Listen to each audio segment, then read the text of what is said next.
여러분 안녕하십니까? 오늘은 2023년 11월 10일 제가 이렇게 생각해 보니까 건강 실험을 한 지 거의 10년이 된 것 같아요. 2023년 12월 달부터 이렇게 제가 관심을 가지고 건강 공부를 했었는데 보면은 어느덧 그 10년이 다가오는데 세월 참 빠릅니다. 세월 빠르고 작년 1월 14일, 2022년 1월 14일부터 유튜브 동영상을 촬영해서 올리고 있는데, 제가 보면은 이번에 129번째니까 상당히 많이 촬영했어요. 일주일에 한 번씩 촬영하는데도 이렇게 숫자가 많이 늘어나네요. 그동안에 건강과 행복에 대해서 쭉 이야기를 해 왔었는데, 오늘은 여러분하고 제가 말씀드리고 싶은 것은, 건강법입니다.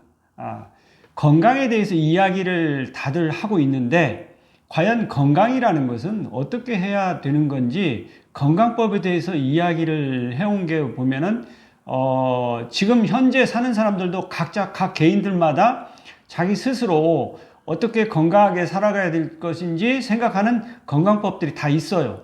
그런데 본인이 생각하는 건강법이 검증이 된 거냐, 그거는 좀 우리가 한번 생각해 봐야 될 것 같아요. 각자 근데 자기가 옳다고 생각하는 방법으로 세상을 살아가고 있죠.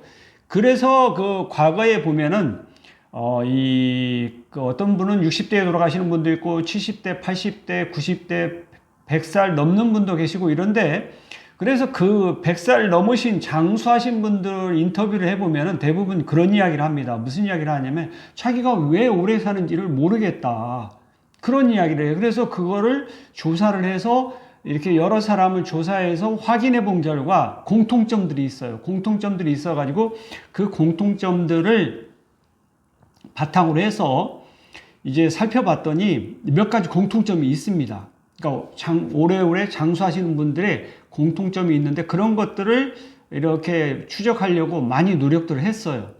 방송국에서도 했고, 방송국에서 다큐멘터리 형태로 했고, 그리고 몇몇 학자들이 또 집중적으로 그런 연구를 해왔어요. 그래서 살펴보니까, 제가 이렇게 건강 공부를 해보니까 그런 이야기들을 합니다. 장수 지역에 사는 사람들 보면 세계 장수 지역들, 훈자 지역이라든지, 코카스 지역이라든지, 지중해 연안이라든지, 오키나와라든지, 이렇게 또, 남아메리카의 밤바 지역이라든지 이런 데 이렇게 사시는 분들, 건강하게 오래오래 장수하시는 분들의 공통점을 살펴보니까 꾸준히 움직인다는 사실이에요. 운동을 한다는 거예요. 그리고 걱정이 적다. 걱정이 적고, 자주 긍정적인 생활을 하더라. 그런 몇 가지 그리고 먹는 거에 대해서 이야기를 하는데 먹는 것은 보니까 지중해에 있는 사람들은 올리브유를 먹고 코카스 지역에 있는 사람들은 요구르트를 먹고 오키나와에 있는 분들은 고구마를 먹고 남아메리카 밤바 지역에 있는 사람들은 감자를 먹고 파키스탄 훈자 지역에 사시는 분들은 밀가루 밀가루 음식을 드신다는 거예요. 그러면 한번 생각해 보십시오. 각 지역에 있는 사람들 먹는 거 보면 다 다르거든요. 다 다른데 장수를 한단 말이에요. 그러니 이 먹는 음식을 종류를 가지고 이야기하는 것은 좀 문제가 있지 않느냐 그런 생각을. 우리 한국 사람들은 또 한국이 좋아하는 음식을 먹고 있죠. 그러니까 각 지역 사람들이 먹는 음식은 그 지역에서 많이 나는 음식을 먹고 살았다고 볼 수밖에 없는 거예요. 오키나와 사람들은 고구마를 많이 농사를 지니까 고구마를 먹었고 그 고구마를 먹었기 때문에 장수한다 이런 이야기는 좀 지나친 비약이라고 생각이 돼요. 그래서 먹는 음식의 종류는 그렇게 크게 상관이 없는 거 아니냐 그런 생각이 듭니다. 저 개인적으로 그런 생각이 들어요. 그래서 다큐멘터리는 자꾸 뭘 먹으니까 건강한가 그래가지고 그런 걸 많이 추적을 하는데 저는 그거 부분에 대해서는 회의가 들어요. 뭘 먹느냐가 중요한 게 아니라 결국 과학적으로는 탄수화물에 포도당을 먹느냐, 단백질 고기에 아미노산을 먹느냐, 그 다음에 그 기름에 오일을 같은 거 먹을 때 뭐 지방산을 뭐를 먹느냐, 포화 지방산을 먹느냐, 불포화 지방산을 먹느냐, 요게 중요한 거지. 어떤 음식이 중요한 건 아니라는 거예요. 그러니까 음식의 종류에 관계없이 뭐냐면은 밀가루가 됐던 쌀이 됐던 뭐 감자가 됐던 다 고구마가 됐던 다 포도당으로 이루어진 탄수화물이라고 볼 수 있거든요. 그러니까 탄수화물의 종류를 무엇을 먹느냐 중요한 게 아니라, 그래서 사람들이 생각해 본 게 뭐냐면 무엇을 먹는 게 중요한 게 아니라 소식에 더 중요한 포인트가 있는 거 아니냐, 그거를 이야기를 하게 되는 거예요. 소식이 중요하다. 저는 동의합니다. 소식이 굉장히 중요한 것 같아요. 그래서 저는 소식을 실천하려고 아침 한 끼를 거르는 그 간헐적 단식을 하고 있습니다. 간헐적 단식이라고 해서 하루에 한 끼 내지 두 끼 식사를 하는데, 그런 방법을 통해서 소식을 실천하는 거죠. 이거는 뭐 과거에 살았던 사람들이, 그리고 오래오래 장수하시는 분들을 조사해보고 알아낸 사실인데, 어쨌든 상당히 신빙성이 있고 과학적이라고 볼 수가 있어요. 그래서 소식은 중요하다고 생각이 됩니다. 소식은 중요하고, 그 다음에 이제 우리가 뭐 그 이후에 운동이라든지 뭐 그 편안한 마음을 가진다든지 이런 것들은 굉장히 중요한 요소이죠. 그리고 수면을 잘 취한다든지 뭐 충분한 수분을 섭취한다든지 뭐 이런 그 몇 가지 방법이 있을 수도. 이래가지고 이러한 그 건강에 대한 모든 사람들은 건강하게 오래오래 살고 싶어 하는 그런 욕구가 있다는 거예요.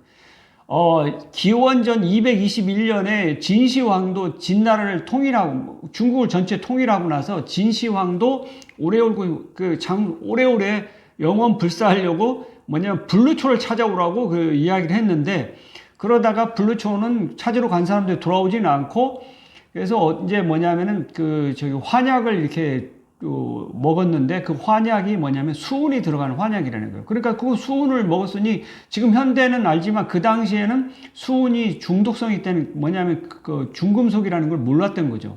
그래서 수은을 먹으면 오래 살 줄 알았는데 진시황이 나이 50에 죽었다는 겁니다. 진시황이 나이 50에 죽었고, 기원전 221년에 그 근처에 기원전에 죽었고, 그 다음에 당나라 때 당태종 이세민이 또 오래 살고 싶은, 또 그 당시에 당나라에 굉장히 이제 번영하고 태평성대가 이어졌어요. 그러니까 이세민이 오래 살고 싶은 마음에 오래 살 수 있는 어떤 그 노력을 하려고 해서 지시를 내려가지고 또 이세민도 환약을 먹습니다.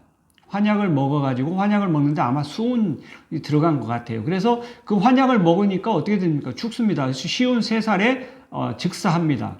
그래서 자기가 왜 죽었는지를 그 당시에는 모르는 상황인데, 자기는 오래 살 걸로 생각하여 그러니까 뭐냐면 일반 백성들이 먹을 수 없는 독특한 약을 먹었던 거죠. 그것이 중금속인지도 모르고 먹고 죽었어요. 이와 같이 그런 이 황제들도 오래 살고 싶은 욕망이 있어서 그러한 노력을 했지만, 결국에는 잘못된 과학 지식으로 인해서 빨리 죽게 됐다는 이야기도 할 수가 있는 거예요. 반면에 이세민 당시에 당나라 때 뭐냐면은 손사막이라는 의사분이 계셨는데, 그분은 이세민이 뭐냐면 어의로 황실에 들어와서 어의로 활동해 줄 것을 여러 차례 부탁을 했지만, 손사막은 거부를 합니다. 거부를 하고 백성들을 치료해주고 자기 자신이 뭐냐면은 건강법을 연구합니다. 연구해서 뭐냐면 그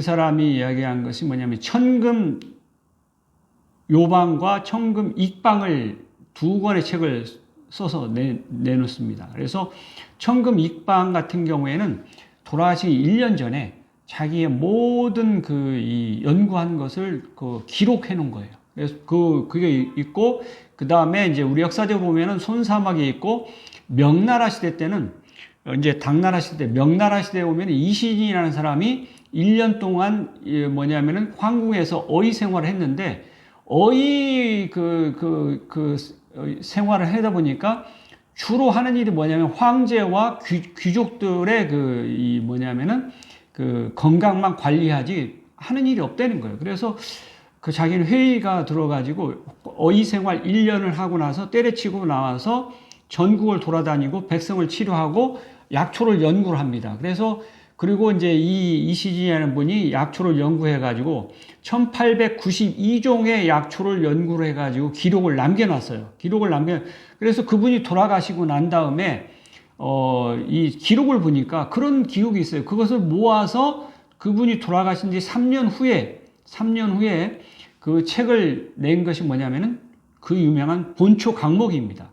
명나라 때 본초 강목이에요. 1590년에 나왔기 때문에 그 다음에 이제 뭐냐면 1590년에 이 본초 강목이 나오고 우리 대한민국에는 1596년에 임진왜란이 일어났을 때 임진왜란 때 뭐냐면 1992년에 임진왜란이 일어났는데 선조가 피난 다니다가 보니 그 당시에 그래가지고 많은 의학서적들이 불타 없어졌다는 거예요. 선조가 안타깝게 생각해가지고 허준하고 몇몇 이 의사들한테 명령을 내립니다. 한국인에게 도움이 될 만한 의학서적을 편찬하라. 그 명령을 1596년에 명령을 내려요. 그런데 그 5명인가가 이렇게 그 작업을 하다가 한 반 정도 하다가 중단이 됐어요. 중단이 되고 그 다음에 이제 선조가 돌아가시고 난 이후에 광해군 때에 뭐냐면은 이게 그 선조가 죽은 이유가 어이들이 잘못 죽었다. 그래서 이 어이들 뭐냐면은 허준이나 이런 사람들을 귀향을 보냅니다. 그래서 허준이 귀향을 가는데 의주로 귀향을 가가지고 귀향 간 기간 동안에 집중적으로 이 의학서적을 보고 정리를 해가지고 편찬한 것이 뭐냐면은 그래서 광해군 때 이제 그 1610년이니까 14년 만에 그 동의무감을 완결해요. 그리고 1613년에 동의무감을 이제 뭐냐면은 많이 그 편찬을 해서 이제 찍어서 편찬해서 서적으로 내놨습니다. 1613년에. 이것이 우리나라의 획기적인 동의보감의 태동의 역사예요. 그리고 그 일본에 가니까 이제 1713년에 이제 뭐냐면 1713년에 가이바라 에키켄이라는 분이 본인이 스스로 건강 실험을 합니다. 본인이 스스로 건강 실험을 해가지고 돌아가시기 1년 전에 이분이 이제 85세에 돌아가시는데 84세에 뭐냐면은 양생운이라는 책을 남기고 돌아가십니다. 그래서 우리 인류 역사적으로 보면은 이와 같이 1713년에 됐고 우리나라에 또 와가지고 1900년에 뭐 이재마 선생님께서 돌아가셨지만 그때 이재마 선생이 연구해서 남겨놓은 것이 뭐냐면은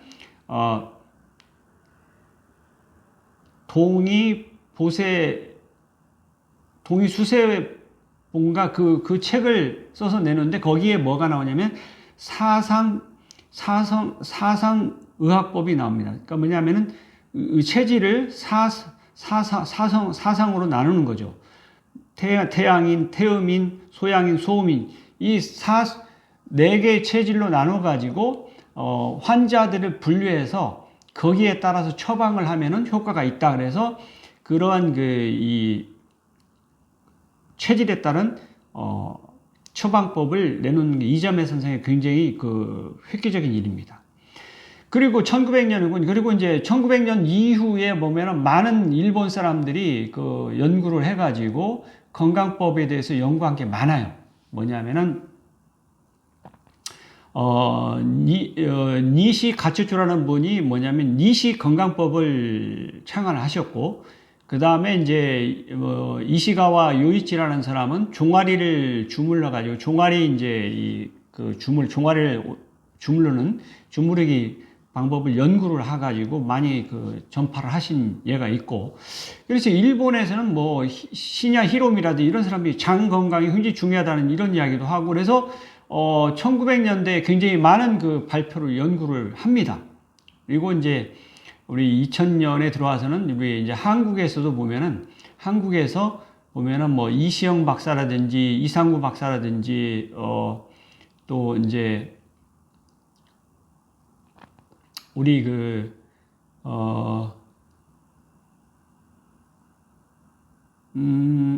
이제 우리나라의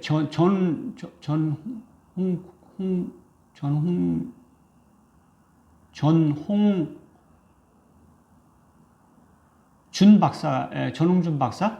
그분이 이렇게 해가지고 뭐냐면은 이제 건강에 대한 말씀을 많이 하십니다. 그래가지고 이러한 우리 그 역사가 발전하는데 저는 최근에 이제 뭐냐면은 근육 풀기 건강 실험을 해서 상당히 좋은 결과가 나오는 저도 예상치 못했는데 그런 있어요. 그래서 각 사람마다 건강에 대한 공부를 하고 건강에 대한 연구를 하고 이렇게 했던 이 선현들이 있고 지금 현재 살아가는 모든 사람들도 건강에 관심이 있고 그래서 건강하기 위해서 노력을 합니다.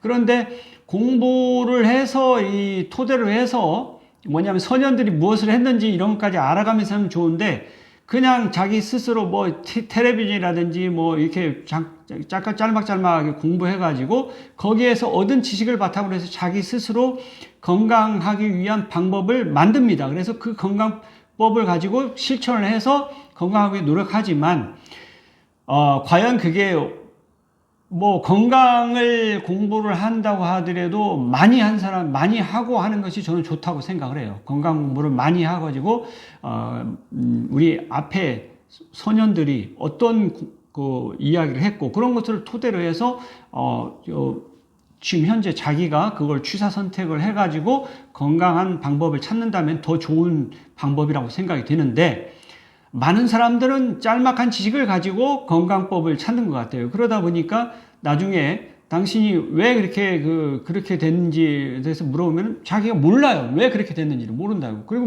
왜 모르냐면은 배운 게 없기 때문에 알 수가 없는 거예요. 그냥 자기식으로 자기 생각대로 살았던 거라고 밖에 볼 수가 없습니다. 실제로 그런 예가 많아요. 그래서 뭐냐면 장수하는 사람, 오래 사는 사람들한테 물어보면 대부분 다 자기가 왜 오래 사는지를 설명을 못 해요. 설명을 못 한다고. 그래서 뭐가 있는데 자기가 왜 오래 사는지를 몰라요. 뭐냐면은 그런 부분들이 안타까운데 공부를 깊게 하지 않았다는 이야기밖에 될 수가 없어요. 뭐냐면은 저는 굉장히 그런 이제 모르지만 자기 나름대로 방법을 가지고 오래오래 사신 분들은 다른 사람들에게 도움이 될 수 있습니다. 그걸 잘 연구를 해보면은 어떻게 하면은 저 조건으로 간다고 하면 우리가 건강하게 오래오래 살 수 있다는 것을 알 수 있는 거죠. 우연히 그 사람은 그렇게 실천을 자기 생각대로 해서 살아왔지만 그거를 공통점을 잘 살펴보면은 우리는 과학적으로 뭐가 중요한지를 알아낼 수 있다는 거예요. 그래서 그 방법을 찾아낼 수 있습니다. 그래가지고 찾아내는 것들이 보면은 굉장히 좋은 방법들이 이렇게 나와 있는데 보면은 뭐 하버드에서 어떤 사람의 독지가가 그 거액을 기부해가지고 행복하기 위해서는 뭐 어떻게 해야 행복해지는지 그거를 연구해라. 그래가지고 그거를 연구를 하버드에서 70년, 80년 동안 이렇게 연구를 했는데 그래서 70년 동안 연구한 것을 책으로 행복하게 하는 7가지 조건을 이야기하는데 거기에 보면은 7가지 조건이 뭐냐면은 고난의 시기를 고난을 갖다가 대처하는 자세가 첫 번째 중요하고 두 번째 뭐냐면은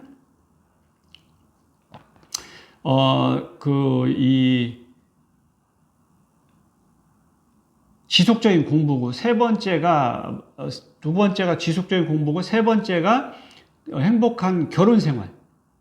네 번째가 금주, 금연. 그다음에 여섯 번째가 운동을 해야 된다는 거고. 일곱 번째가 뭐냐면 적절한 체중이라는 7가지 행복 조건을 책으로 써서 발표합니다. 이와 같이 7가지 조건이 있고 또 우리나라에 이제 뭐냐면은 현재 나이가 만 92세인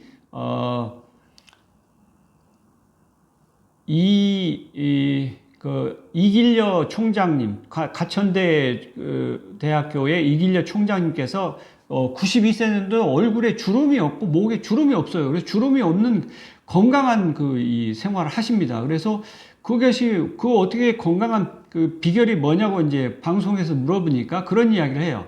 나는 건강한 것이 5가지 요인이 있는 것 같다. 그렇게 이길려 총장님께서 말씀하십니다. 첫 번째, 충분한 수분을 섭취했다. 두 번째, 외로움이 없다. 세 번째, 스트레스가 없다. 네 번째, 운동을 한다. 다섯 번째, 열정적으로 산다.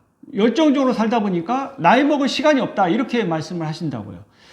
이길래 총장님 참 훌륭하십니다. 그렇게 뭐냐면 우리가 잘 모르지만 어떠한 건강 조건으로 살면은 저렇게 건강할 수 있다는 것을 표본으로 보여주는 거기 때문에 우리는 그걸 눈여겨봐야 된다고 생각을 해요. 우리는 각자 자기 생각대로 사는데 그 건강 조건들이 올바르지 않은데도 자기는 올바르다고 생각하고 그렇게 살지만 객관적으로 과학적으로 살펴보면 올바르지 않은데도 본인 스스로 그걸 올바르다고 자꾸 생각하는 거예요. 그건 잘못된 거죠. 과학적으로 잘못된 겁니다. 과학적으로 어느 것이 더 건강한 조건인지 그 건강한 조건들을 찾아서 잘 살아간다면은 모든 사람들은 건강하게 오래오래 장수할 수 있습니다. 그런데 자기 생각대로 마음대로 살다 보면은 60, 70 빨리빨리 죽을 수도 있죠. 왜냐하면 자기가 옳다고 생각했는데 아닌 거예요. 아니다 보니까 빨리 죽을 수도 있겠죠. 그럼 그 누가 잘못이냐? 누구 잘못이냐? 저는 본인 잘못이라고 생각합니다. 왜냐하면 본인이 그렇게 생각하고 본인이 그렇게 살았기 때문에 그 모든 책임은 자기 자신한테 있는 거죠. 저는 그렇게 생각합니다.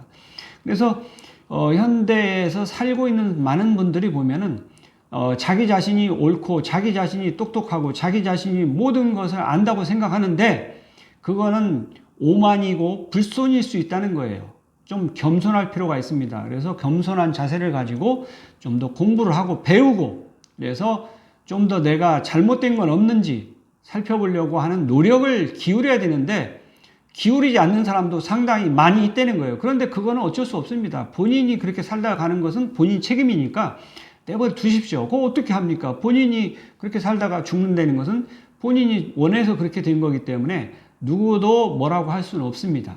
그건 자유죠. 자, 우리는 저는 그런 생각입니다. 저는 지금 뭐냐면 2014년부터 건강 실험을 건강 공부도 하고 하는데 거의 10년이 됐어요. 10년이 됐는데 10년이 되니까 건강에 대해서 약간은 아는 것 같아요. 그래서 건강이 약간 보이기도 하고 좀 그렇습니다.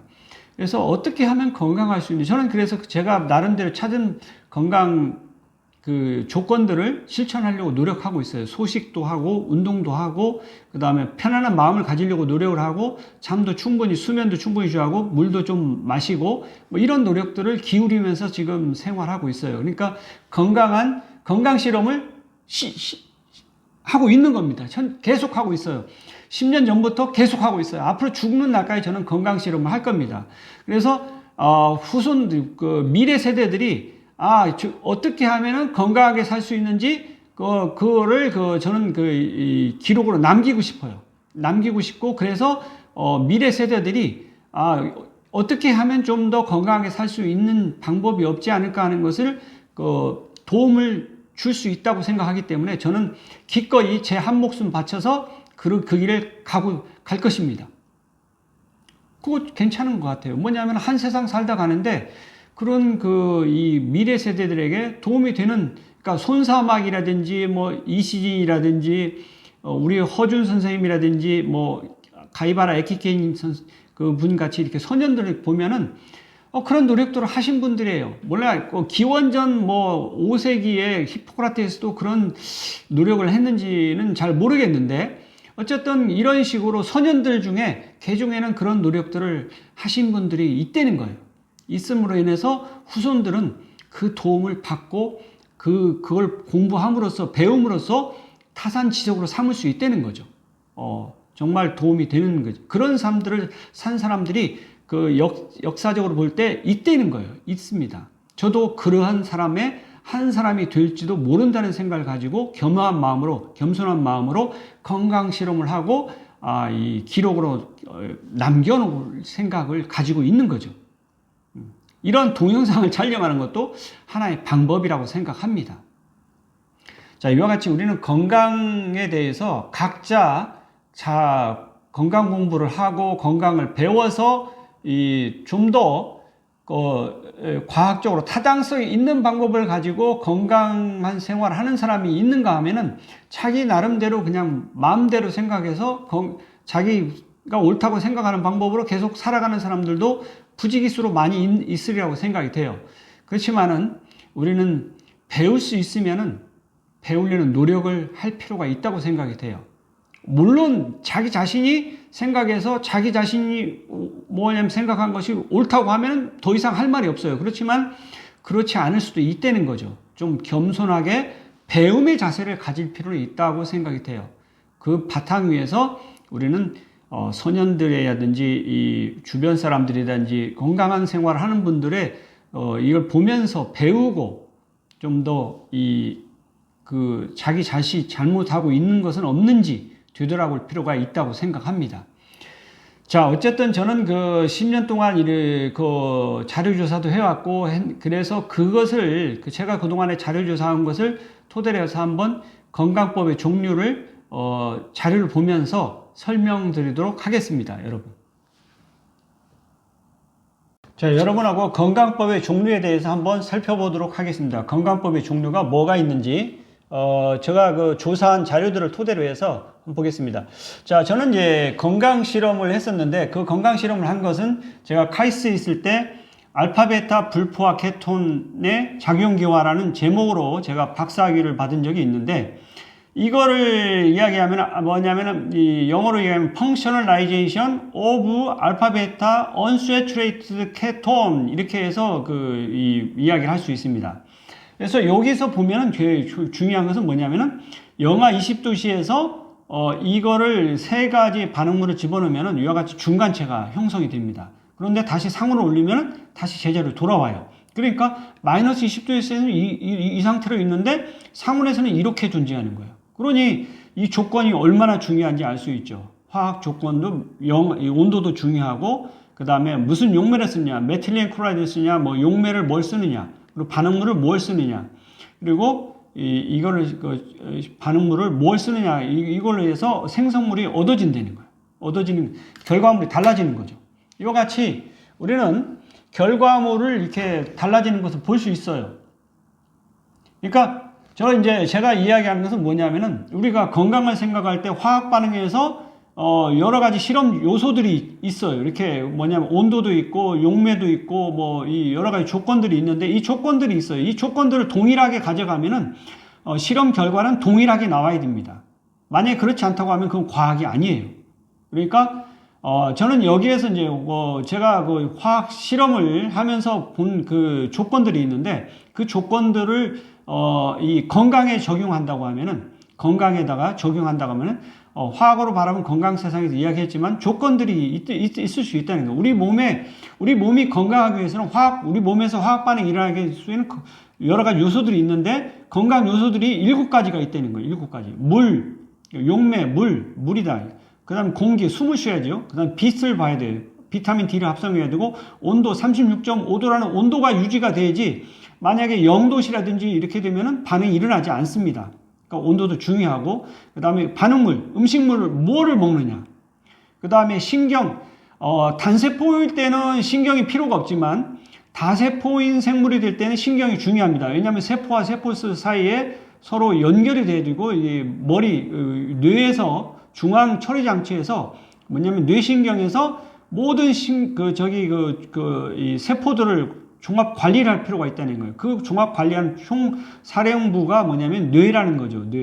뇌신경이 중요합니다. 그래서 뇌신경에서 하는데 신경이 중요하죠. 그러니까 다세포 생물일 경우에는 신경이 중요한 거예요. 왜냐하면은 세포들과 세포들 사이에 뭐냐면 어떤 수로 서로 협력해야 되는지를 결정해서 알려주는 거죠. 이게 굉장히 중요합니다. 신경. 그 다음에 신경은 이제 그런 식으로 뭐냐면 조화와 균형을 이루는 데서 굉장히 중요한 역할을 하고 혈액순환이라는 것은 혈액이라는 것은 다세포 생물에서 뭐냐면은 단세포 생물일 때는 직접 반응물을 섭취해서 에너지로 쓸 수가 있지만 다세포 생물인 경우에는 모든 세포들이 각자 자기가 필요한 영양분을 섭취하지는 못해요. 그러니까 영양분을 섭취하는 기관들이 따로 있는 거죠. 입, 위, 소장, 대장 이렇게 해가지고 거치면서 영양분을 흡수하게 되죠. 흡수해서 혈액 속으로 그 물질이 들어가가지고 그 혈액이 이렇게 가가지고 각 세포들의 영양분을 전달해 주는 거죠. 산소도 마찬가지죠. 공기의 산소도 혈액 속에 녹아서 적혈구에 녹아서 뭐냐면은 각 세포에 전달해 주는 거예요. 그러니까 혈액이라는 건 혈액순환은 굉장히 중요한 거죠. 만약에 다세포 생물인데 신경과 혈액순환이 잘못되면은 건강에 지대한 문제가 생기는, 건강 문제들이 생기는 거예요. 그러니까 이거 중요한 요소라고 생각이 됩니다. 그래서 우리는 많은 경우에 내가 아프다, 신경이 안 좋다 그러면 거기에 어떤 그 부위에 건강 문제가 심각해진 겁니다. 신경이 지금 알려주는 거죠. 그래서 그 신경이 알려주는 건 뭐냐면 혈액에 산소가 공급이 안 되면은, 산소가 부족하면은 통증이 온다고 그래요. 그러니까 뭐냐면 산소가 부족하다는 것을 이야기하는 거라고요. 혈액순환이 안 된다는 거죠. 안 되니까 문제가 있다. 그렇게 알려주는 거예요. 그거 알았을 때 빨리 조치를 취해야지. 그걸 취하지 뭐 통증이 왔는데 그걸 무시하고 있다면 그건 굉장히 심각한 상태로 가는 거죠. 통증이라는 것은, 건강 문제가 있다는 것은 문제가 있다는 것을 알려주는 거니까 그 문제를 해결하려고 노력을 해야 돼요. 혈액순환이 좋지 않다. 그러니까 혈액순환을 개선해 줄 필요가 있다는 거예요. 그런 노력을 했을 때 우리는 건강하게 살 수가 있는 거죠. 근데 만약 그런 노력을 하지 않으면은 우리는 건강에 심각한 문제를 가져오게 됩니다. 물, 공기, 빛, 이런 거 다 좋다고 하더라도 혈액순환이 안 되면은 모든 게, 이 다세포 생물인 경우는 문제가 심각해집니다. 각 세포에 영양분도 가지 않고 산소도 공급이 되지 않는 거죠. 그러면은 각 세포들은 열악한 조건에서 죽어갈 수밖에 없습니다. 아무리 이 5가지 조건이 좋다고 하더라도 문제가 생길 수가 있어요. 그러니까 혈액 속에 다 들어있다고 하더라도 혈액의 공급이 각 세포에 도달하지 않는다고 하면 그건 문제가 있는 거죠. 그래서 혈액의 공급이 안 되는 부위에는 살이 썩고 나중에 괴사된다고 하죠. 그런 일도 발생할 수 있어요. 신경이 전달 안 되면은 움직이지 않음으로써 문제가 생길 수 있고. 그러니까 이와 같은 요소들이, 건강 요소들은 중요하다고 생각이 됩니다. 우리는 이 건강 요소들을 잘 갖춰주면은 우리는 얼마든지 건강하게 살아갈 수 있다는 거예요. 그래서 우리는 그런 부분을 신경을 써야 됩니다. 그래서 뭐냐면 제가 이제 장수하시는 분들을 조사해 보니까 뭐냐면은 충분한 수면을 취하고 소식을 하고 운동을 하고 편안한 마음을 가지고 있고 그렇다는 거예요. 그러니까 이 굉장히 중요한 요소들이죠.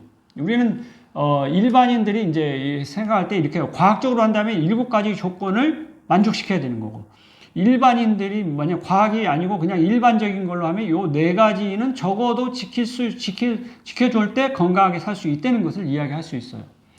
저는 그래서 이런 것을 한번 정리해 봤습니다.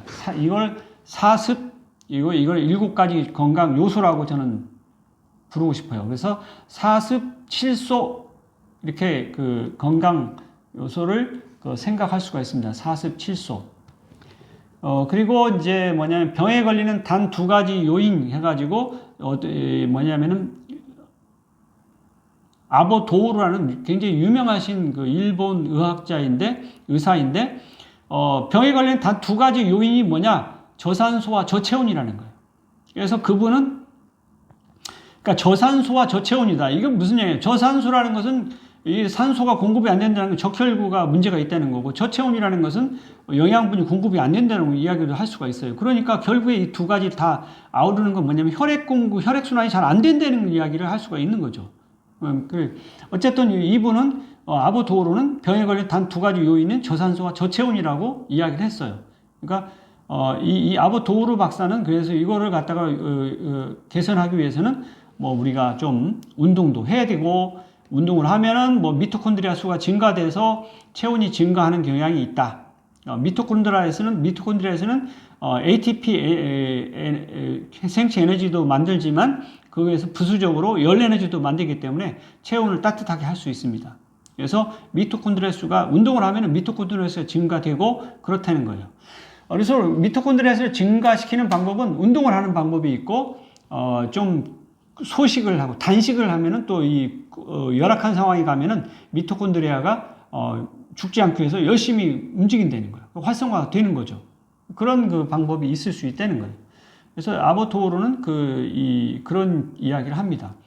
그리고 이제 저체온 극복 방법에서는 이런 식으로 여러 가지 방법들이 있는데, 양발을 신고 미토콘드리아를 반신욕을 하고 운동을 하고 마사지 요법을 하고 이런 식으로 하면은 좀 몸이 따뜻해질 수 있다는 거다. 몸이 따뜻해진다는 것은 건강한 조건을 만드는 거죠. 체온이 낮아지면은 우리는 건강이 안 좋아집니다. 그러니까 저 이제 근육 풀기 건강 실험을 통해서 혈액순환이 좋아지면은 획기적으로 저는 수족이 손발이 차가웠었는데 근육 풀기를 건강 실험을 하고 나서 손발에 근육을 다 풀어줬더니 일반 근육과 혈관 근육까지 다 풀어줬더니 손발이 따뜻해지는 것. 그것을 손발이 실제로 따뜻해졌어요. 놀라운 일이죠. 그건 뭘로 이야기하냐? 혈액순환이 잘 되면은 결국에 저산소, 저체온 두 가지를 다 극복할 수 있다는 이야기가 될 수 있는 거죠. 물론 이와 같이 양말을 신는다든지 반신욕을 하든지 외부에서 열이 공급되는 방법이 있을 수 있지만 본인이 스스로 각각의 세포에서 열 에너지를 생산해서 몸을 따뜻하게 하는 방법이 최고의 좋은 방법이라고 생각이 돼요. 그래서 어쨌든 혈액순환을 통해서 하는 방법이 좋은 방법이 아닌가 그런 생각을 해봐요. 그리고 가이바라 에키켄이라는 분은 뭐냐면은 그 소식을 해가지고 건강한 생활을 하셨죠. 84세까지. 그래서 그분이 이제 양생운이라는 책을 쓰셔서 기록으로 남겨놓으셨고, 그래서 일본 사람들이 의외로 소식을 많이 해요.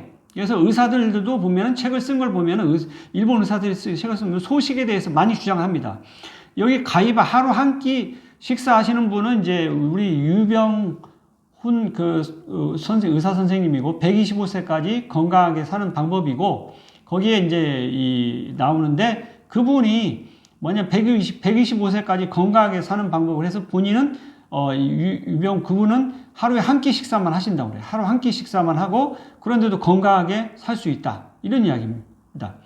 그래서 우리는 소식이라는 게 왜 중요하냐. 이게 뭐냐면 음식물을 섭취를 하면 저는 소식이 먼저 중요하고 물론 두 번째로 다작, 많이 씹는 것도 중요해요. 근데 이 소식과 다작 중에 뭐가 중요하냐. 소식이 훨씬 중요하다고 저는 생각을 해요.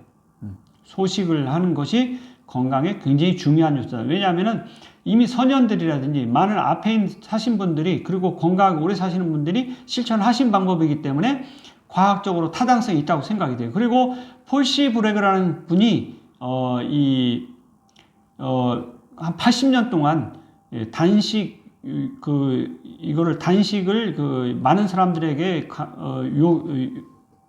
단식을 통해서 치료를 많이 하셨어요. 그래가지고 80년 치료하시고 난 다음에 돌아가시기 1년 전에 이 단식 기적 건강하고 오래 사는 법이라는 책을 쓰시고 돌아가셨는데 어쨌든 단식이 굉장히 건강에 도움이 된다. 현대인들은 비나체에 비만이 많고 그래서 과식을 하는데 단식을 하면은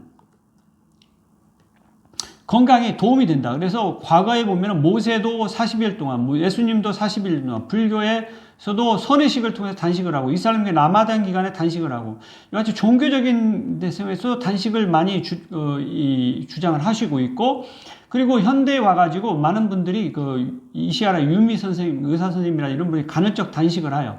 하루 아침 식사를 거르는 간헐적 단식을 하는데, 저도 그 의학서적 책을 보고 나서 아침 식사를 거르는 간헐적 단식을 했는데 굉장히 좋습니다. 그전에는 하루 3끼를 먹고 과식을 하다 보니까 매일 소화제를 먹는 일이 굉장히 많았어요. 그런데 아침 식사를 거르고 하루에 2끼만 또는 한 끼 식사를 간헐적 단식을 하니까 그 이후로는 소화도 잘 되고 뭐냐면은 소화제도 먹은 적이 없어요. 굉장히 좋은 일이죠.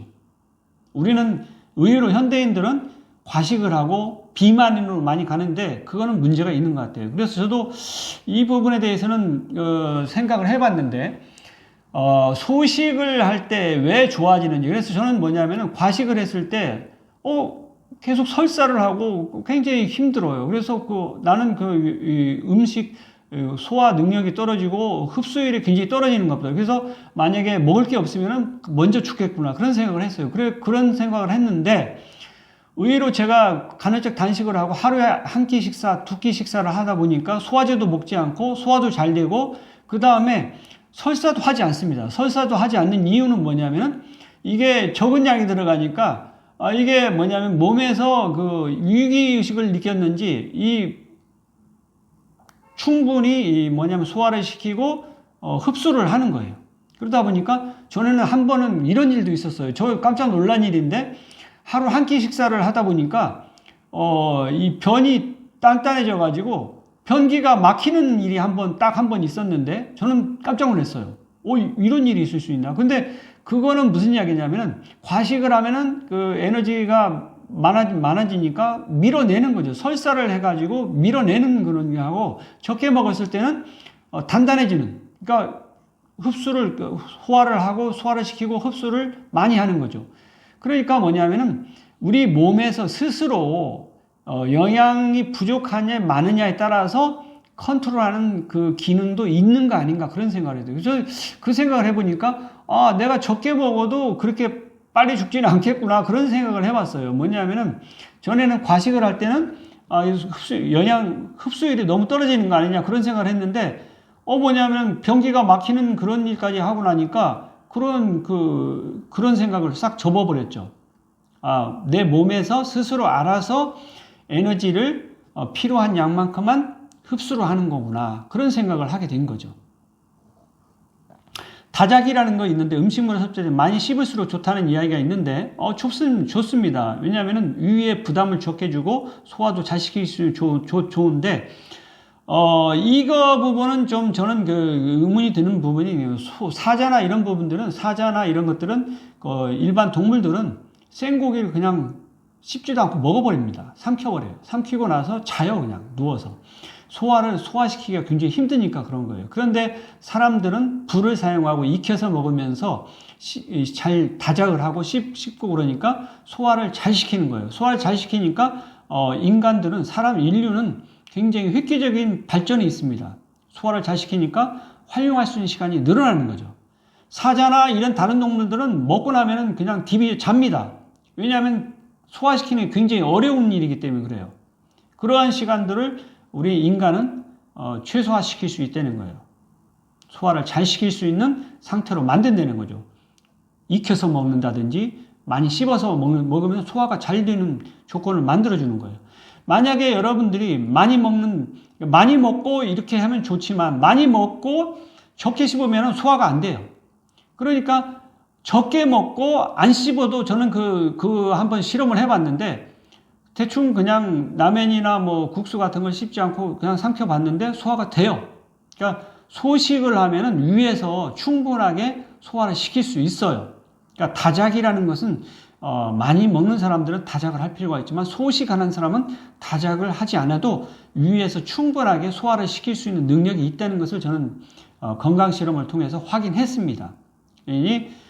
다작이라는 것은 중요하다고 이야기하는 분들도 있는데 소식이 더 중요하다는 것을 저는 강조하고 싶어요. 그 다음에 우리 현대에 들어와가지고 시냐 히로미 1900년대에 이 시냐 히로미 박사는 내시경 장 전문가인데 대부분 건강이 안 좋은 분들이 환자들은 대부분 장상이 좋지 않아요. 뭐냐면은 위라든지 소장, 대장이 장의 상태가 좋지 않다는 거예요. 그래서 그런 사람들한테 뭐냐면은 약을 주지 않고 이런 사람들의 식습관 개선을 요구를 했다는 거예요.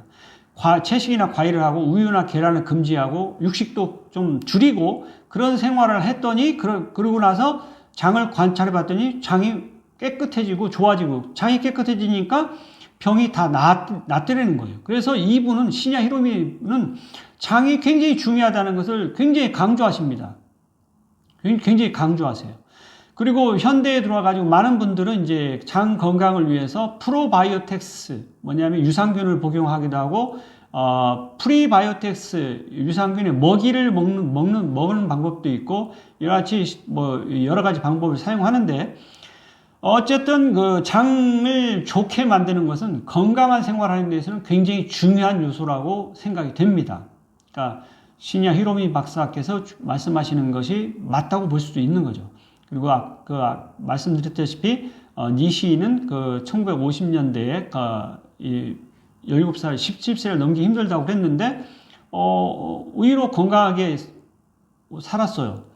그리고 17세를 넘기고 나서는 건강 공부를 많이 하시고 그래서 건강법을 개발하고 그래서 니시 건강법을 4대 원칙이 있는데 건강한 피부 이런 4대 니시가 건강법으로서 6개, 6대 법칙을 만들었는데 평상 침대, 이 평상침대가 있고 모관 운동이 있고 금붕어 운동, 합착한 배복 운동 이와 같이 이 6가지 방법이 있고 그 이외에도 풍욕이라든지 내온욕법이라든지 이런 것들을 통해서 하면은 건강이 좋아진다는 것을 니시가 연구를 했어요.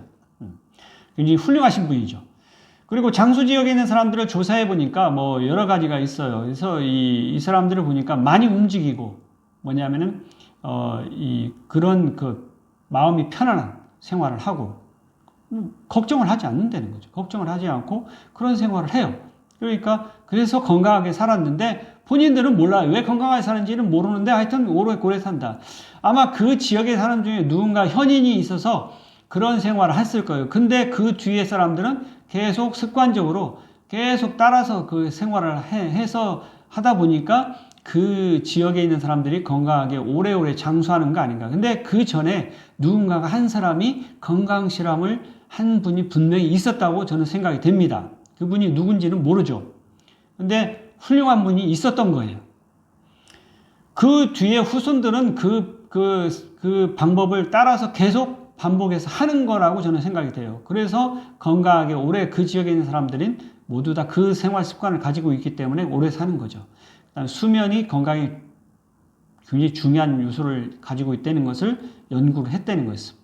스탠포드 대학교 윌리엄 C. 디멘트라는 교수가 수면은 연구를 1970년대 본격적으로 해가지고 1970년 이후로 우리는 수면이 건강에 굉장히 중요한 영향을 미친다는 사실을 알게 된 거죠.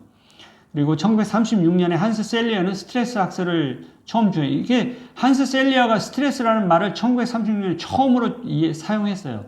그래서 이 사람이 근데 그 노벨상 수상을 하지 못했지만 하여튼 위대한 일을 한 거죠. 그리고 한스 셀리어는 말년에 육종암이 걸렸는데 그 암을 극복할 때 스트레스를 0으로 만드는 방법을 실천을 해가지고 감사하는 마음을 가지면 스트레스가 적어지는 것 같아요. 그래서 감사하는 마음을 가지고 생활했더니 암도 없어졌더라. 그래서 한스 셀리어라는 분이 그 육종암을 극복한 성공 사례입니다.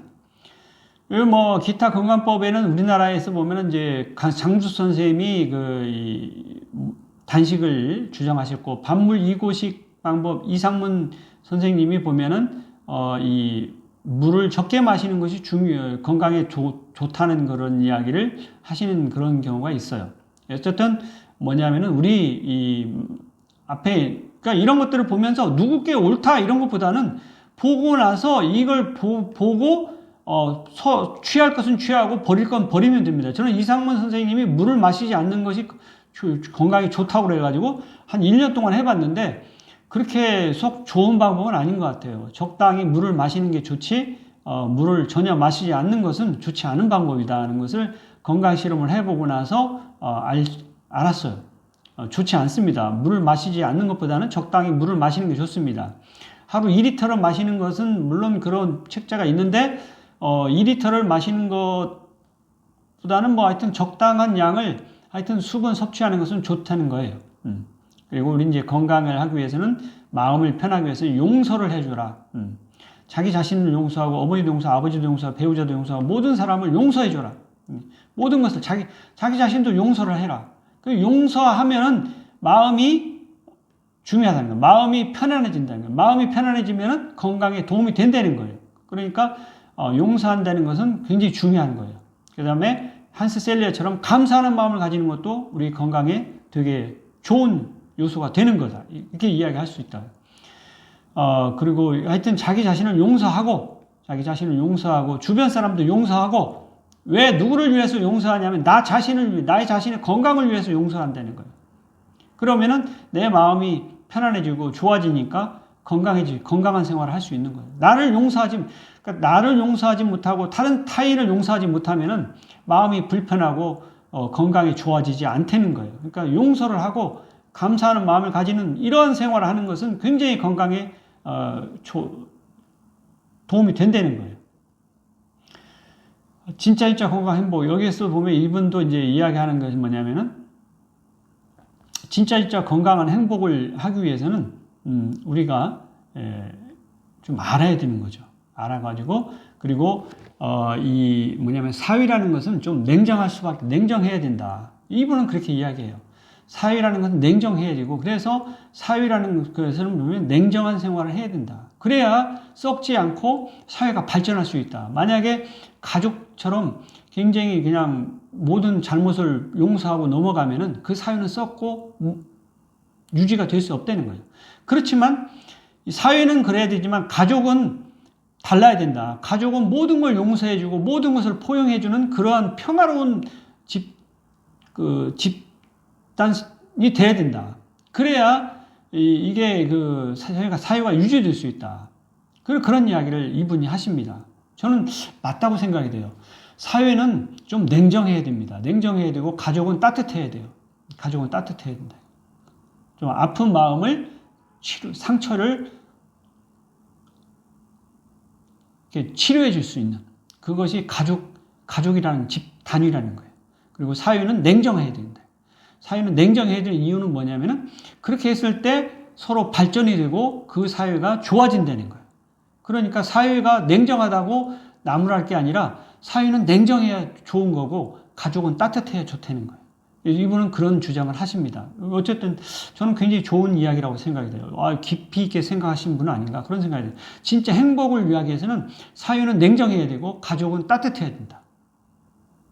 그렇습니다. 그리고 과격한 운동은 해롭다. 이 스포츠 책에 나옵니다. 스포츠는 몸에 나쁘다는 책에 보면은 과격한 운동은 뭐냐면 활성산소를 많이 만들기 때문에 몸에 결코 바람직하지 않다. 그러니까 나이가 이제 40이 넘어가면은 이 항산화제가 반으로 확 줄어들기 때문에 중강도 정도의 나이가 이제 많이 먹어갈수록 걷기 운동이 좋은 운동이 된다는 거예요. 젊어서는 뭐 축구도 하고 뭐 격렬한 운동을 농구도 하고 막 할 수 있지만 나이가 먹으면 먹을수록 그런 운동을 벗어나서 걷기 정도로서 유산소 운동 정도로 만족해야 된다는 거예요. 그래야만이 건강할 수 있다. 왜냐하면 활성산소가 있기 때문이겠습니다. 활성산소라는 것은 활성산소가 많으면은 활성산소를 제거하는 항산화제 효소가 적어지면은 활성산소가 제거가 안 되기 때문에 그 나머지 잉여의 활성산소는 우리의 세포들을 공격하고 죽여버린다는 거예요. 그렇다 보면은 건강이 안 좋아진다는 거죠. 그래서 항산화제 물질이 우리가 있는데 40이 넘어가면 안 좋아진다는 거예요. 최근에 글루타티온이라는 그 약도 팔던데 보니까 글루타티온은 글루탐산과 시스테인과 글라이신이 세 개의 아미노산이 연결된 그런 구조를 글루타티온이라고 합니다.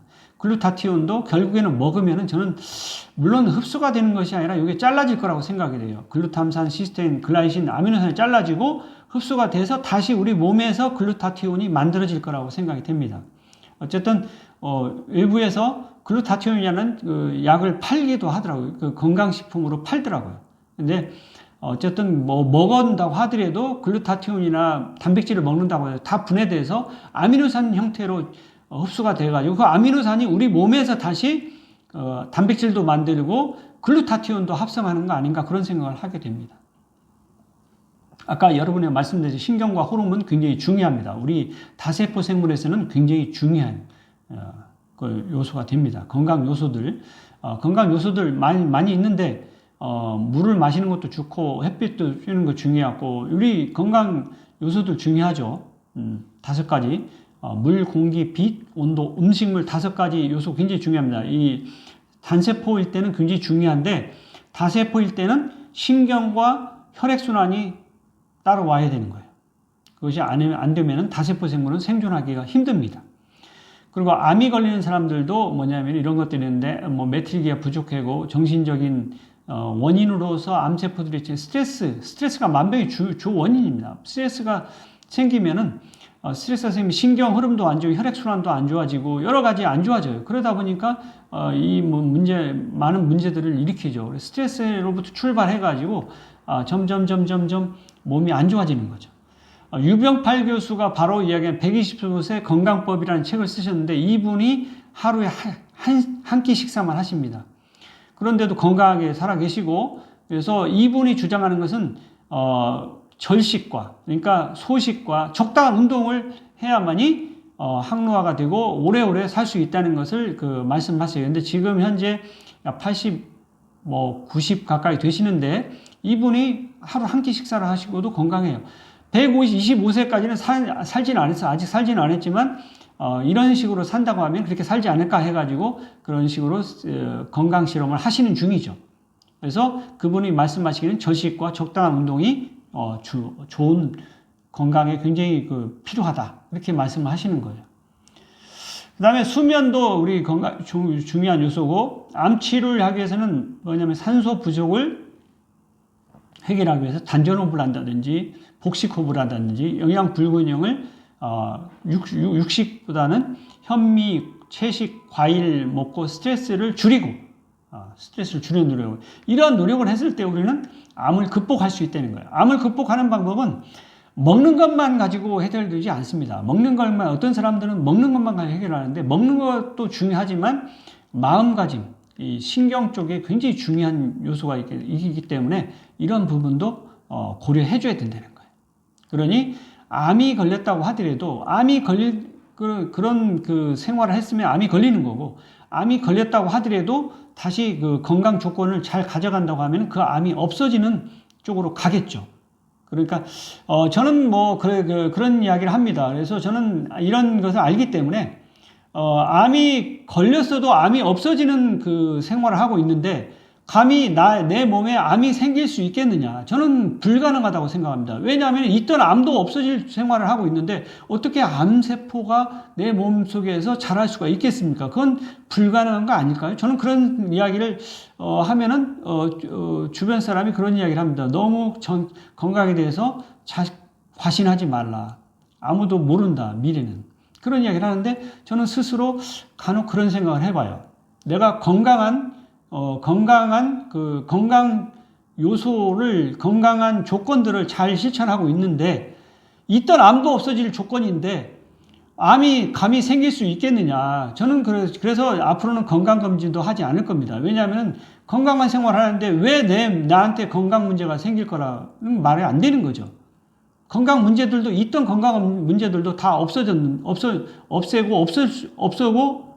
생기지 않을 텐데, 왜 내가 건강검진을 받아야 됩니까? 그건 말도 안 되는 이야기죠. 그래서 앞으로는 건강검진을 지금 2년째 안 받고 있는데 앞으로는 건강검진 받지 않을 겁니다. 그냥 건강 조건들을 최적의 가장 좋은 건강 요소들을 실천하면서 건강 실험을 꾸준히 할 생각이에요. 어쨌든 여러분들은 어떻게 생각할지 모르지만 저는 그렇게 생각을 해요. 그래서 뭐냐면 암 걸리는 분들은 암이 걸릴 수 있는 그런 나쁜 건강 조건들을 가지고 생활했기 때문에 암이 걸리는 거고, 그렇기 때문에 그 암을 없애려고 하면은 그 좋은 건강 조건들을 알아가지고 공부를 하고 배워서 그거를 실천해야지, 그렇지 않고 그대로 막 살면은 그대로 죽게 된다는 거죠. 왜냐하면 나쁜 건강 조건을 가지고 살았는데 그대로 산다면 죽는 거죠. 그건 당연한 겁니다. 기분이 나쁠지는 모르지만 어쨌든 암 발생하는 것은 유전자가 한 6% 정도 되고 생활 습관이 굉장히 중요한 거죠. 어떤 생활을 하느냐. 저는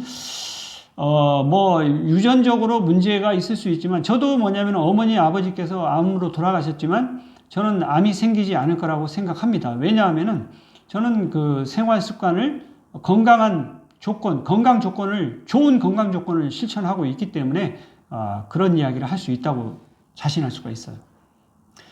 어쨌든 그거는 여러분들이 제가 죽으면은 저렇게 하면 안 되겠다 그렇게 아십시오. 근데 저는 아직까지는 살아있고 앞으로도 언제까지 살지는 모르겠지만 죽는 날까지 제가 생각하는 좋은 건강 조건들을 실천하면서 건강 실험을 지속적으로 해나갈 겁니다.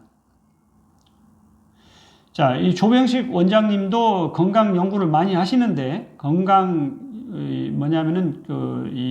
연구를 많이 하세요. 그래서 여러 가지 개발도 하시고 그러시는데 이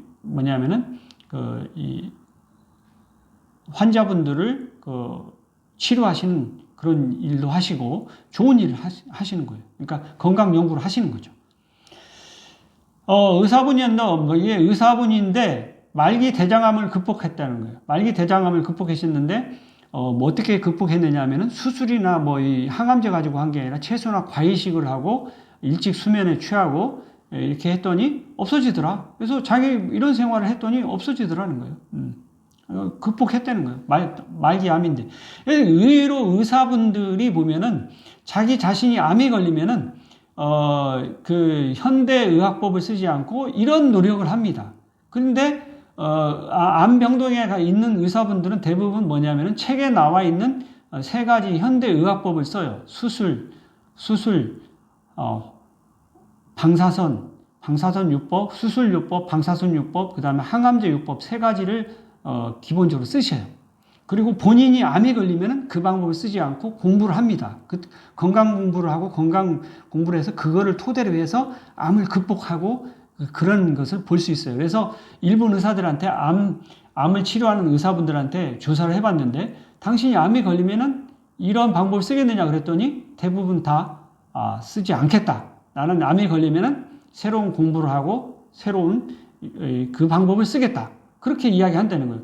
그러니 이게 좀 아이러니한 거니까 뭐냐면 암 환자한테는 그렇게 해가지고 그 방법을 쓰시면서 본인이 암에 걸리면은 그 방법을 쓰지 않겠다고 하는 것은 이거는 좀 이야기가 안 되는데 그렇다는 거예요. 그럼 뭐냐면은 의사라고 하더라도 자기가 목숨이 하나이기 때문에 암이 걸리면은 그때부터 공부를 해요. 어쨌든 뭐 그거는 생명이라는 것은 소중하다는 거죠. 소중하니까 그런 노력을 하겠죠. 그러니까 의사도 자기 생명은 소중한 거예요. 남의 생명은 얼만큼 소중하게 생각하는지 잘 모르겠어요. 자기 자신의 생명만큼 소중하게 생각하지는 않을 거라고 저는 확신합니다. 그렇기 때문에 너무 의사한테 매여서 끌려다닐 필요는 없다고 봅니다. 본인이 스스로 판단하고 의사도 고르고 뭐냐면은 건강한 생활도 하고 그런 노력을 해야지. 그런 노력을 하지 않고 의사한테 모든 걸 맡겨놓고 나는 몰라라 한다고 하면은 그거는 무책임한 거라고 생각이 됩니다.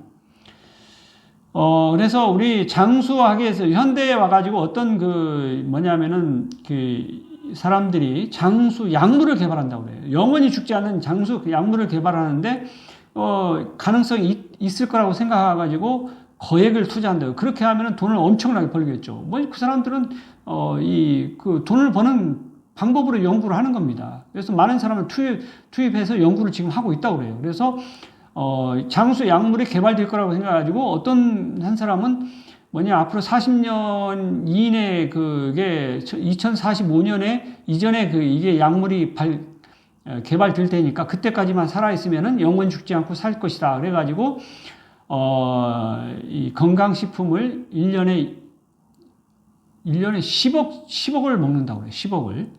그런 사람도 있더라고요. 대단한 사람이죠. 오래 살고 싶은 마음이 있는 거죠. 그래서 이제 실제로 지금 현재 쓰는 것은 당뇨병 환자가 먹는 메트포민이라는 약물이 있는데 이 약물을 먹으면은 정상인보다 조금 오래 산대요. 왜 그러겠어요? 메트포민을 먹으면은 이 음식을 먹고 싶은 마음이 사라지는 거죠. 그리고 한의원에서도 뭐냐면은 비만 억제 약으로 해가지고 먹으면은 식욕이 뚝 떨어지는 약이 있대요. 그건 뭐냐면은 그 약에는 무슨 약이냐면 소식을 하면 된다는 건데 소식을 하지 않고 뭐냐면 그런 약물을 먹어서 먹지 못하는 그런 상황을 만들어가지고 소식을 한다는 거죠. 결국에 소식을 하면은 좀 오래 살 수 있습니다. 그러니까 메트포민을 먹고 소식을 하나 자기가 스스로 뭐냐면은 간헐적 단식을 해서 그거를 하느냐. 그거는 본인 선택인데 저 같으면은 약을 먹지 않고 소식을 하겠어요. 그런데 메트포민이라는 약을 먹고 또는 한약을 먹고 식욕이 뚝 떨어져가지고 먹는 것을 줄여서 소식을 해서 비만을 억제한다. 그런 사람도 있는 거죠. 그럼 그건 돈이 있는 사람은 그런 방법을 쓰라고 하세요. 저 같은 경우에는 그러고 싶지 않습니다. 약을 굳이 먹어서 그럴 필요 없이 차라리 내가 소식을 해서 그거를 하는 게 좋다고 생각을 해요. 그래서 암 치유 방법이 있는데 마음을 고쳐서 하는 방법이 있습니다. 생활 습관을 이렇게 바꿔서 하는 운동을 하고 마음을 이렇게 하고 먹는 방법을 도입하기도 하고 여러 가지 방법을 써서 우리는 암을 치유할 수 있다는 거예요. 그러니까 암을 치유하려고 하면 세 가지 중요한 것은 음식물 섭취를 우리가 신경을 써야 되고, 그 다음에 복식호흡도 해야 되고, 그 다음에 운동도 해야 되고, 그 다음에 뭐냐면은 마음을 편안하게, 감사하는 마음을 가진다든지, 명상을 한다든지, 이와 같은 방법을 써야만이 암을 극복할 수 있지, 그냥 아무런 노력도 하지 않고 암이 없어지기를 바란다고 하는 것은 그건 무책임한 거라고 저는 생각이 됩니다. 어쨌든 여러 가지 방법을, 그러니까, 음식물을 섭취하는 것을 해야 되고, 그 다음에 많이 산소를 섭취할 수 있는 복식호흡을 하고, 그 다음에 운동을 하고, 그 다음에 마음을 편안하게 가지는 취미 생활을 한다든지, 어쨌든 감사하는 마음을 가진다든지, 용서하는 마음을 가진다든지, 이 마음을 잘 가져가지고 하는 그런 몇 가지 노력을 통해서 암을 극복할 수 있다는 거예요. 그러니까 그거는 본인이 노력해야 되겠죠. 누가 해주는 게 아니에요. 암이 걸린 사람이 노력을 해야죠. 누가 옆에서 아무리 해도 안 되는 거죠. 몸이 젊어지는 기술은 뭐냐면 아까도 말씀드린 미토콘드리아 수를 증가하는 방법. 뭐냐면은 공복감을 느끼게 소식을 하고, 그 다음에 운동을 하는 거죠. 단식을 하면 이게 세포수가 미토콘드리아 수가 증가한다고 그래요. 단식을 통해서. 그리고 대장암 극복 아까 이야기했고, 췌장암 극복한 사람도 있습니다. 췌장암도 극복이 된 경우가 있는데, 이 경우는 어떤 의사가 있는데, 췌장암 극복한 의사가 이분을 데리고 다니면서 자기가 항암제를 잘 써가지고 좋아졌다고 그렇게 이야기를 하시는데, 저는 그렇게 보지 않습니다. 이분이 췌장암 4기인분이 노력을 해가지고 뭐냐면은 먹는 거라든지 마음이라든지 여러 가지 노력을 해서 암을 극복하셨는데, 의사는 자기가 잘해서 이 암이 극복한 걸로 알고 그런 식으로 해서 선전을 하는 것을 봤어요. 그런데 이거는 좀 생각해 봐야 됩니다. 같은 췌장암에 걸렸다고 하더라도 암 환자가 어떻게 생활하느냐가 굉장히 중요한 요소라는 거예요. 항암제만 가지고는 되지 않습니다. 췌장암 4기 극복하신 분이 있고, 그래서 어떻게 했느냐면은 현미밥을 먹고 운동을 하고 항암제 내성이 생겼기 때문에 있고 굉장히 노력을 많이 하셨어요. 이분이 보니까. 그런 노력을 빼놓고 항암제만 가지고 의사는 자기가 잘해서 이 항암제 췌장암이 극복이 됐다고 이야기하는데, 그거는 저는 거짓말이라고 생각합니다. 이 환자분이 정말 노력을 많이 했기 때문에 극복이 된 거라고 생각이 돼요. 암이 걸리면은 죽음을 앞두는, 어차피 사람은 죽습니다. 자, 여기 보면은 이 개가 이렇게 삐쩍 말라가지고 움직이지도 못하는 누워있는 상태인데, 이 개한테 먹이를 이렇게 좀 주고 했더니 나중에 이렇게 건강한 개로 됐는데, 이거는 뭐냐면 뇌 당김 시스템이에요. 뇌는 그대로 유지가 되고 있다는 거예요. 이런 상태일 때도 뇌는 유지가 되고 있고 이 상태나 별 차이가 없어요. 그런데 뭐냐면은 뇌는 영악해가지고 자기 자신이 영양분이 부족해지면은 몸에 있는 에너지를 갖다 단백질이고 뭐고 전부 끌어다 쓴다는 거예요. 쓰고 없으면 최종적으로는 뇌도 이제 죽게 되죠. 그래서 사망이 이루어지게 되지만, 결국에는 뭐냐면은 이렇게 됐을 때나 이렇게 건강할 때나 이런 상태일 때나 뇌의 그 상태는 별 차이가 없다는 거예요. 그러니까 뇌가 이 몸에서 당겨가지고 에너지를 쓴다는 거예요. 근데 먹을 게 있으면 다시 여기 뇌에서 충분히 쓰는 게 이 부분은 몸 쪽으로 간다는 거예요. 몸이 다시 회복이 됩니다. 이와 같이 뇌 당김 시스템이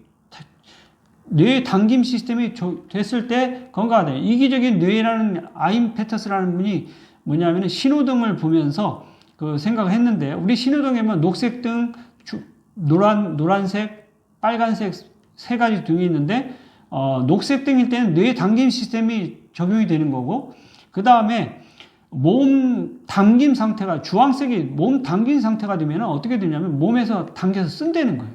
몸이 당기는 거예요.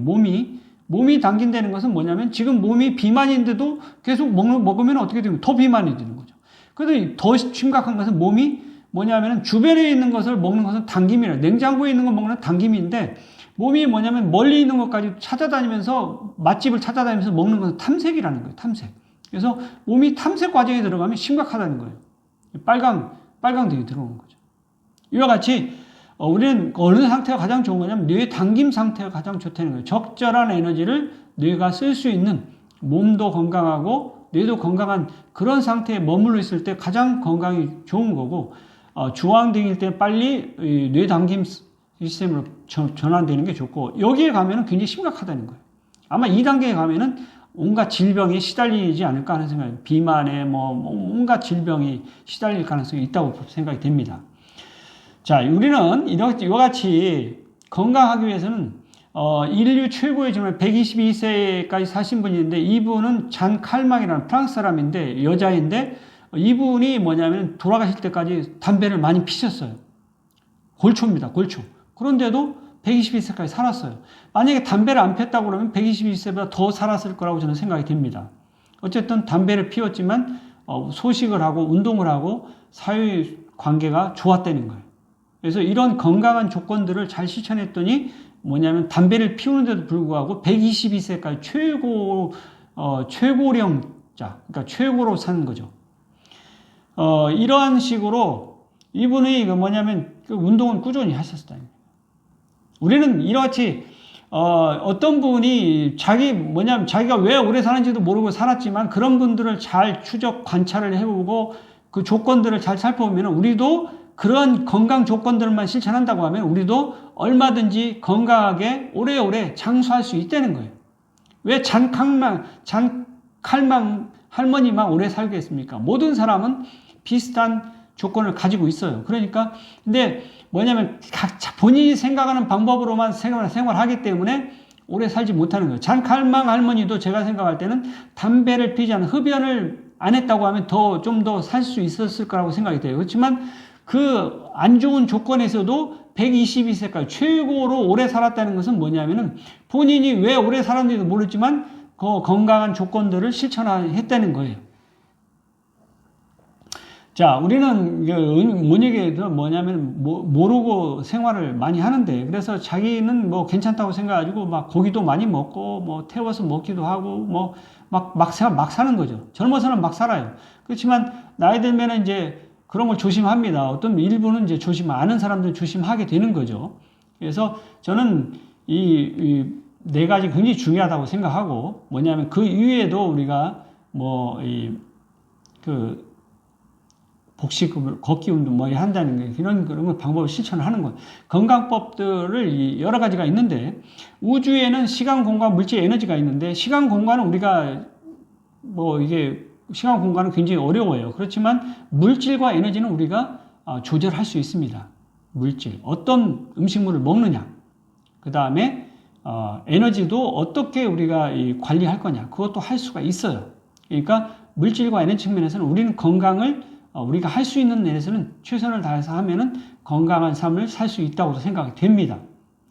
그래서 근데 그 중에서도 저는 혈액순환도 중요하고 신경도 중요하고 혈액순환도 중요하다고 생각을 해요. 늙지 않는 뇌를 만들려면 여러분, 우리 건강에는 신체적 건강도 중요하지만 정신적 건강도 중요해요. 정신적 건강은 뇌입니다. 뇌를 어떻게 해야 되냐. 그러니까 뇌를 건강하게 정신적으로 건강하기 위해서는 뇌를 잘 관리를 해야 돼요. 뇌를 잘 관리하는 방법은 지속적인 공부입니다. 뇌를 써야 돼요. 뇌를 쓰는 방법은 운동을 하는 방법도 있습니다. 운동을 하는 방법이 있고 글씨 쓰기 여러 가지 방법이 있어요. 뇌를 사용해야 됩니다. 뇌신경세포를 활용해서 했을 때 사용하니까 그것이 퇴화가 안 되는 거지. 만약에 몸도 움직이지 않고 뇌를 쓰지 않으면 뇌는 퇴화 속에 돼 있어요. 퇴화되게 되어 있습니다. 여러분, 몸을 쓰면은 뇌 신경이 작동이 됩니다. 그러니까 운동을 하면은. 그런데 움직이지 못하는 그때 스티브 호킹 박사 같은 경우는 거의 누게릭병이 걸려가지고 몸을 못 움직였죠. 거의 못 움직이는 상태인데 뇌는 계속 썼어요. 생각을 계속 했죠. 그분이 73세까지 사셨는데 굉장히 오래 사신 거죠. 몸을 움직이지 못하는데도 불구하고 오래 사셨는데 뇌를 사용했다는 거예요. 자, 박문호 박사님이 창의성도 이야기하는데 창의성을 가지기 위해서는 어떻게 해야 되느냐. 공부하는 거, 기존의 지식에다가 새로운 걸 추가하는 거예요. 그러니까 우리는 창의성을 발휘하기 위해서는 뭔가 아는 것이 있어야지, 뇌 속에 들어있는 게 있어야 창의성을 발휘하지. 뇌 속에 아무것도 들어있지 않는데 창의성, 뭔가 새로운 것을 한다? 그건 불가능하다는 거예요. 그러니까 창의성 유학에서는 많은 기억을 토대로, 그 기억을 토대로 해서 나온다. 그러니까 많이 알수록 좋다는 거예요. 경험을 많이 할수록 더 창의성이 높다는 거예요. 그러니까 어린 아이가, 아기가 창의성이 있을 수가 없다는 거죠. 나이가 어느 정도 들어서 경험이 축적된, 지식이 축적됐을 때 그 위에서 창의성이 나오는 거지. 그러니까 우리는 뭐냐면은 이 창의성은 충분히 연마하고 기를 수가 있습니다. 교육을 통해서. 근데 창의성이 없는 사람은 배우기를 싫어하죠. 어쩔 수 없습니다. 그럼 뭐 그렇게 살다 가게 내버려 두세요. 그런 사람들은. 이길래 총장님 90세가 넘으셨는데도 굉장히 동안이시고 건강하십니다. 그래서 뭐냐면 아까도 말씀드린 이길래 총장님이 지금 이 82세 때 친구들을 만났는데 친구들은 보면은 지금 굉장히 나이가 늙어 보이죠. 피부도 늙어 보이고 뭐 이 82세 보통 82세 노인분들의 얼굴 모습이죠. 근데 이길래 총장님은 굉장히 건강하단 말이에요. 같은 나이인데도 이렇게 달라진다는 거예요. 왜 이렇게 다릅니까? 이거는 뭐냐면 이길래 총장님은 건강한 좋은 건강 조건들을 실천해 왔고 이분들은 실천하지 않았다는 거예요. 그러니까 그래서 82세인데 물론 이분들도 오래 사셨어요. 오래 사셨지만 이걸 보면 좀 그렇죠. 요게 92세인 현역인 모델 지금 모델 생활을 하시는데 92세예요. 92세인데 굉장히 건강하시죠. 92세인데 이런 분들을 보면 우리는 그 희망을 가질 수 있습니다. 우리 92세까지도 얼굴에 주름 없이 팔자 주름도 없고 이런 식으로 살 수 있다는 거예요. 목 주름도 없이 살 수 있다는 거예요. 한번 생각해 봐야 되죠. 우리 이길래 총장님이나 이런 92세 현역 모델로 활동하고 이런 분을 보면은 우리는 한 가닥 희망을 가질 수 있어요. 어떻게 하면 우리는 더 건강하고 오래오래 살 수 있는지 생각해 보세요. 아까 이야기했던 손사막이라는 그 의사분이 계셨었는데 당나라 태종 때, 그러니까 이세민 그때 있었던 분인데 이분은 건강 연구를 하셨는데 건강을 위해서는 12가지를 적게 해라. 12소를 주장했어요. 소사소념, 소욕소사, 소어소소, 소소소락, 소이소농, 소호, 소호, 소오. 이와 같이 12가지를 적게 하면 건강해질 때. 근데 저는 지금에 와서 보면은 생각을 줄이라는 것도 그렇고 그 다음에 웃음을 적을수록 좋다고 하는 것도 그렇고 뭐 기쁨을 줄이라는 것도 그렇고 뭐 여러 가지 뭐냐면 사랑하는 것도 줄이라는 것도 그렇고 그래서 이런 몇 가지를 보면은 아닌 게 있어요. 그렇지만 손사막은 600년대에는 이런 생각을 했다는 거예요. 그렇지만 자기는 이렇게 했을 때 건강할 수 있다고 생각을 했지만 지금에 와서 보면은 이 12소가 맞지 않은 게 여러 가지가 있죠. 그 당시에는 그렇게 생각할 수 있다고 생각이 돼요. 자, 그 다음에 뭐냐면 손사막이 12소를 이야기했는데 가이바라 에키켄 1713년에 가이바라 에키켄도 12소를 이야기했어요. 손사막이 12소를 본받아가지고 12가지를 이야기했는데 뭘 이야기했냐면 먹고 마시는 걸 적게 하고 5가지 맛의 지나침을 적게 하며 색욕, 말수, 일을 적게 하고 분노, 근심, 슬픔, 생각을 적게 하고 눕는 일을 적게 하고 잠을 자는 것을 적게 해야 된다. 이 12가지를 적게 하면 건강하게 살 수 있다. 이렇게 이야기했어요. 여기에서 이분이 굉장히 중요한 것은 뭐냐면 저는 먹고 마시는 걸 적게 하고 5가지 맛을 적게 하는 소식을 주장했다는 거예요. 실제 양생이라는 책에 소식을 어떻게 해야 되냐면 70 내지 80%의 식사만 해라. 그런 거를 기록으로 남겨놨어요. 본인이 실천했고. 굉장히 중요한 이 부분입니다. 소식이 건강에 도움이 됐다. 그래서 뭐냐면 이런 것을 토대로 해가지고 2016년에 일본 사람이 뭐냐면은 오스미 요시노리라는 분이 이 굶주렸을 때 세포가 살아남기 위해서 종양이라든지 뭐 암세포라든지 이런 것을 뜯어다가 에너지로 쓴다는 거예요. 그렇기 때문에 건강해질 수가 있다. 그래서 그 뭐냐면 오토파지 이론을 이야기했는데 오토파지라는 그 이론을 발표해가지고 2016년에 노벨상을 탔습니다. 노벨 생리의학상을 탔어요. 그 사람이 일본에는 이와 같이 소식을 1713년에 가이바라 에키켄이 주장했고, 그 이후에 많은 사람들이 소식을 하고, 소식이 왜 중요한지 의문을 가지고 연구를 해서 노벨 생리의학상까지 탔다는 거예요. 정말 중요한. 그리고 나서 현대에 들어와 가지고 어떤 분이 누가 이런 이야기를 했는지 오소 12다 법칙을 주장하신 분이 있더라고요. 오소 12다. 소식, 소원, 소차, 소욕, 소노. 적게 하는 것은 이런 것을 적게 하고, 그 다음에 많이 해도 좋은 것은 사랑하는 것들을 많이 하고, 이런 것들을 많이 다망, 다소, 웃는 것도 많이 하고, 이런 것들을 많이 움직이고, 이런 것들을 했을 때 건강해진다. 그래서 오소 12다를 주장했더라고요. 오소 12다 법칙입니다. 그래서 오소 12다 법칙을 이야기하는데, 또 다른 오소 12다 법칙이 같은 오소 12다. 오소는 여기서는 이제 오소, 소식, 소원, 소노, 소욕을 앞으로 땡기고 소차를 뒤로 가져갔고, 이 오소 12다를 이야기할 때, 여기서 이제 뭐냐면 다접 대신에 다보를 집어넣습니다. 이분은. 여기 이 오소 12다에는. 그래서 오소 12다가 두 개가 있는데, 요거를 합해서 누군지 모르지만 오소 13다를 이야기합니다. 뭐냐면은 아까 다접과 다보를 두 개 다 집어넣습니다. 그러면은 12다가 아니라 13다가 되는 거죠.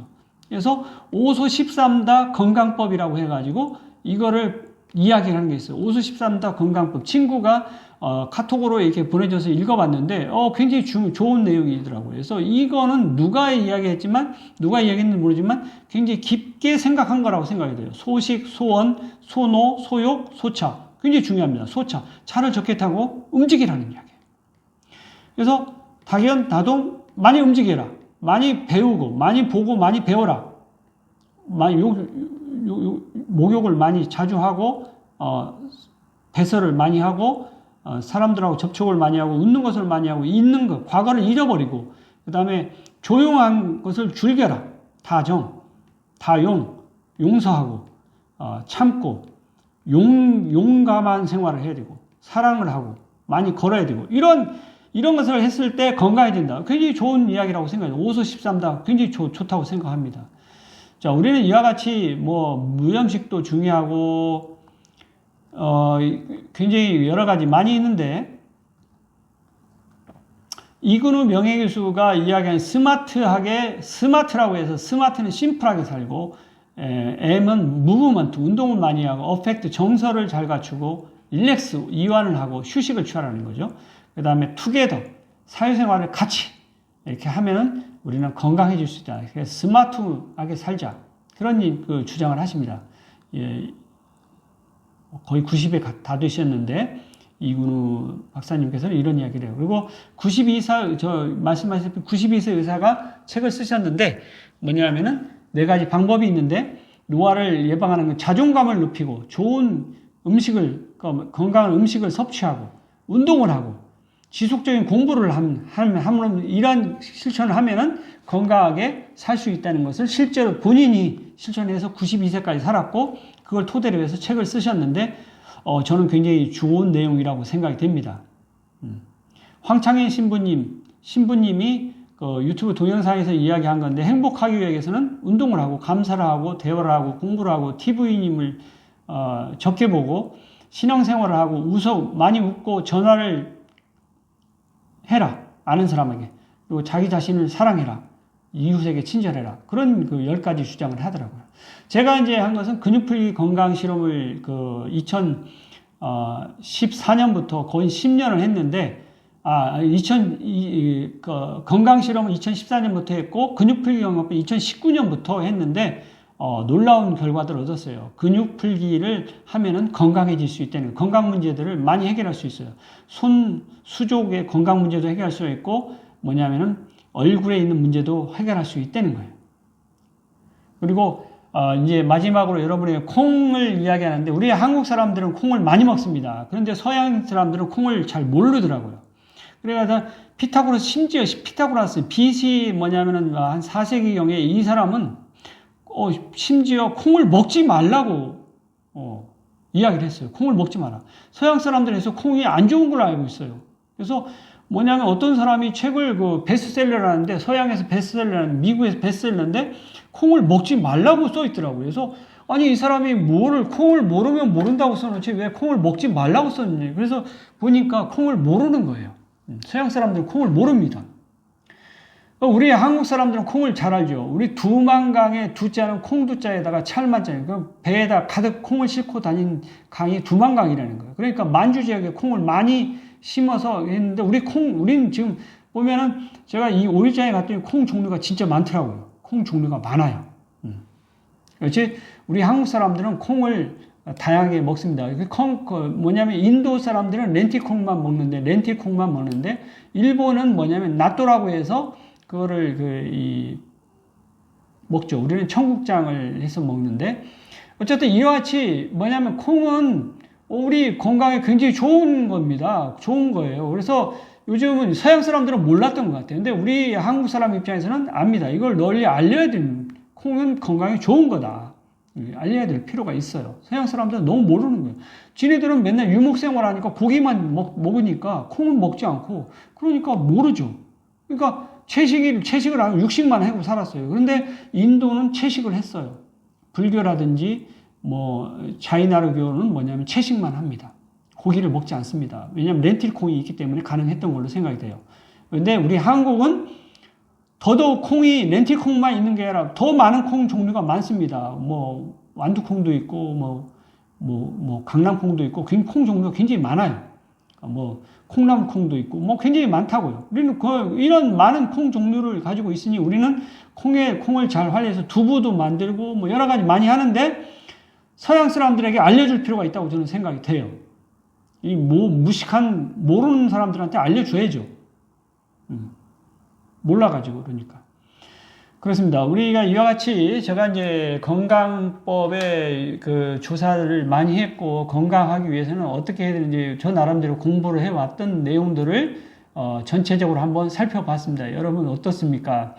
건강하기 위해서는 좀 배우고 공부하고 그래서 다른 사람들이 이 연구한 것도 한번 살펴보고 그 가운데 모든 것을 종합적으로 해서 그 중에 좋은 것을 선택해서 나에게 내가 실천하는 그런 건강한 생활을 한다고 하면은 누구든지 건강할 수 있다고 저는 생각합니다.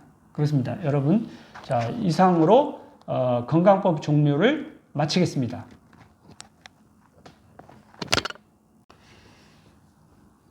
자, 건강법의 종류에 대해서 제가 설명드렸는데 어떻습니까? 건강법의 종류가 굉장히 많습니다.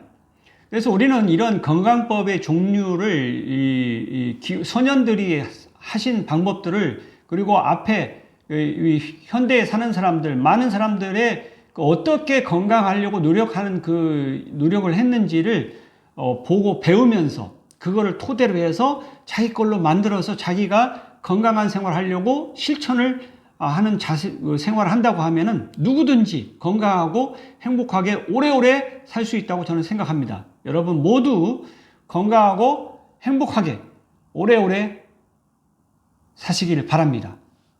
오늘은 여기까지 제가 건강한 생활을 하기 위해서는 어떠한 방법이 있는지 이야기를 해보았습니다. 여러분 모두 건강하고 행복하시기 바랍니다. 소중한 나 건강한 행복 감사합니다.